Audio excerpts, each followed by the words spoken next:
दोस्तों, आज मैं आपके लिए वैज्ञानिकों द्वारा खोजे गए सबसे रहस्यमय स्थान लेकर आई हूँ, जिनके बारे में जानकर आपका दिमाग चकरा जाएगा। इसलिए वीडियो को लास्ट तक जरूर देखें। रेड सी स्टेचू।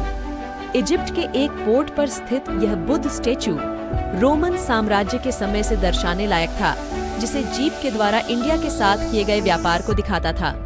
इस स्थान को एक लैगेज साइट कहा जाता है, जिसमें से एक हिस्सा गायब था और हाथ में एक लोटस फूल था।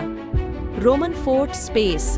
ग्लेशियर रीजन में स्थित यह रोमन फोर्ट कई सालों से पानी में छिपा था, और जब पानी का स्तर कम होने लगा तो लोगों को यह विशेष दीवारें दिखाई दी, जो क्लाइमेट में परिवर्तन के कारण पानी में समा गया था।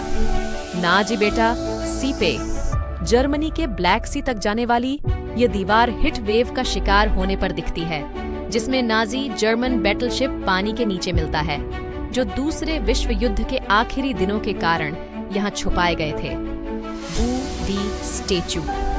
चीन की चोंगक्विंग सिटी में बनने वाली इस नदी का पानी अचानक सूख जाता है, जिससे लोगों को एक सबमर्जेंस डायलन दिखाई देता है, जिस पर 3 बुद्ध स्टेचू मौजूद थे, जो लगभग 600 साल पुराने थे। मुझे इस वीडियो को बनाने में काफी मेहनत लगी, पर आपको इसे लाइक करने में सिर्फ 1 सेकंड लगेगा। इसीलिए वीडियो को लाइक करके चैनल को सब्सक्राइब करें, और वीडियो देखने के लिए धन्यवाद।